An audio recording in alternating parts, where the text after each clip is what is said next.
কিছুদিন আগেই তো ইন্টারনেটে একটা বিরাট ঘটনা ঘটে গেল। খেয়াল করেছেন নিশ্চয়ই? অনেকগুলো নামকরা অ্যাপ আর ওয়েবসাইট হঠাৎ করেই কাজ করা বন্ধ করে দিয়েছিল। তো চলুন আজ রাসবিরাইন্সে ঠিক কি হয়েছিল সেদিন, আর এর পেছনের কারণটাই বা কি? আচ্ছা, গত শুক্রবার কি এমন হয়েছিল যে আপনার পছন্দের অ্যাপটা হঠাৎ করে খুলছে না বা কোনো জরুরি ওয়েবসাইটে ঢুকতে পারছেন না? যদি হয়ে থাকে তাহলে কিন্তু আপনি একা নন। সারা পৃথিবীতে লক্ষ লক্ষ মানুষ ঠিক একই সমস্যায় পড়েছিলেন, আর এর পেছনের কারণটা কিন্তু বেশ অবাক করার মতো। শুধু একটা দুটো অ্যাপ না, একেবারে যেন লাইন দিয়ে সব বসে গেল।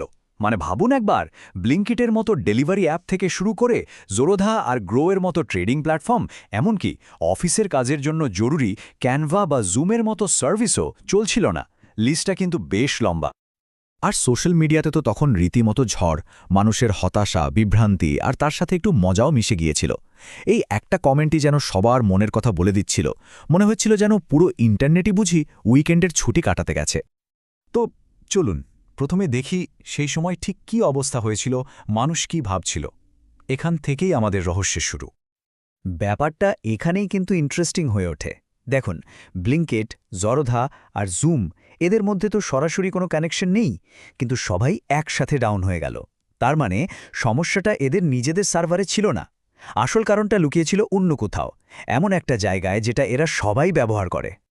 আর সেই একটাই কানেকশন ছিল ক্লাউডফ্লেয়ার। হ্যাঁ, এই একটাই নাম যার জন্য এত বড় একটা সমস্যা তৈরি হলো। চলুন এবার জেনে নেওয়া যাক এই ক্লাউডফ্লেয়ার জিনিসটা আসলে কি, আর এর একটা সমস্যাই কেন এত কিছু একসঙ্গে বন্ধ হয়ে গেল। ক্লাউডফ্লেয়ারকে বলা যেতে পারে ইন্টারনেটের এক অদৃশ্য বডিগার্ড। এটা এমন একটা কোম্পানি যা পর্দার আড়ালে থেকে লক্ষ লক্ষ ওয়েবসাইট আর অ্যাপকে ঠিকঠাক চলতে সাহায্য করে। কিন্তু সমস্যাটা হলো, যখন এই বডিগার্ড নিজেই অসুস্থ হয়ে পড়ে, তখন তার প্রভাবটা যে কতটা ভয়ঙ্কর হতে পারে তা আমরা সেদিনই দেখলাম। এখন প্রশ্নটা হলো, এই ক্লাউডফ্লেয়ার আসলে করেটা কি? কেনই বা এত বড় বড় কোম্পানি এর উপর এতটা ভরসা করে? চলুন ব্যাপারটা একটু সহজ করে বুঝে নেওয়া যাক। একদম সহজ ভাষায় বললে, ক্লাউডফ্লেয়ার হলো একটা মিডলম্যানের মতো।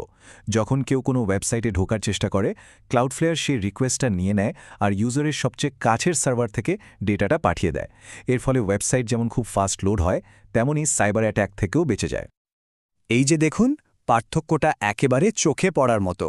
একদিকে ক্লাউডফ্লেয়ার ছাড়া একটা ওয়েবসাইট স্লো আর হ্যাকিংয়ের ভয়, আর অন্যদিকে ক্লাউডফ্লেয়ার থাকলে সেই একই ওয়েবসাইট ঝড়ের গতিতে লোড হয় আর থাকে একদম সুরক্ষিত।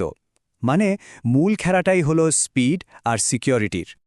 এখন তো বুঝতেই পারছেন ক্লাউডফ্লেয়ারের কাজটা কি। আর ঠিক এই কারণেই ওদের একটা ছোট্ট সমস্যাও পুরো ইন্টারনেটে ডোমিনো এফেক্টের মতো ছড়িয়ে পড়তে পারে। সংখ্যাটা দেখুন একবার, প্রায় ৩ লক্ষ, ৩ লক্ষ কাস্টমারকে সার্ভিস দেয় ক্লাউডফ্লেয়ার। এর মধ্যে ছোটখাটো ব্লগ থেকে শুরু করে বিশ্বের সবথেকে বড় বড় কোম্পানিও আছে যাদের সার্ভিস আমরা রোজ ব্যবহার করি। আর এদের ব্যবসার সাইজটা দেখুন। কোম্পানিটা প্রতি ৩ মাসে প্রায় $৫০০ মিলিয়ন আয় করে। এই সংখ্যাটাই বলে দেয় যে ইন্টারনেটের দুনিয়ায় এরা কতটা গুরুত্বপূর্ণ, আর এদের উপর নির্ভরতাও ঠিক কতটা। আর ঠিক এই কারণে যখন ক্লাউডফ্লেয়ারের সিস্টেমে কোনো গণ্ডগোল হয়, তখন শুধু একটা দুটো ওয়েবসাইট নয়, ইন্টারনেটের একটা বিশাল অংশই যেন থমকে যায়। ব্যাপারটা অনেকটা এরকম যে একটা বড় বিল্ডিংয়ের মূল পিলারটাই যদি নড়ে যায়। আর সবচেয়ে চিন্তার বিষয় কি জানেন? এমনটা কিন্তু প্রথমবার হলো না। ইদানিংকালে এই রকম ঘটনা বেশ কয়েকবার ঘটেছে। এই টাইমলাইনটা একবার দেখুন। 18ই নভেম্বর চ্যাটজিপিটি, স্পটিফাই ডাউন।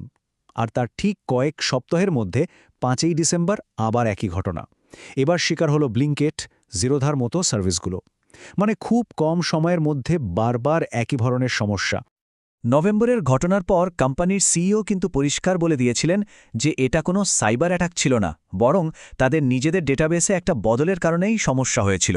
মানে সমস্যাটা বাইরের কেউ তৈরি করেনি, হয়েছিল তাদের নিজেদের সিস্টেমের ভেতর থেকেই। এই পুরো ঘটনাটা কিন্তু আমাদের ডিজিটাল দুনিয়া নিয়ে একটা খুব জরুরি প্রশ্ন তুলে ধরে। চলুন দেখি এখান থেকে আমাদের কি শেখার আছে।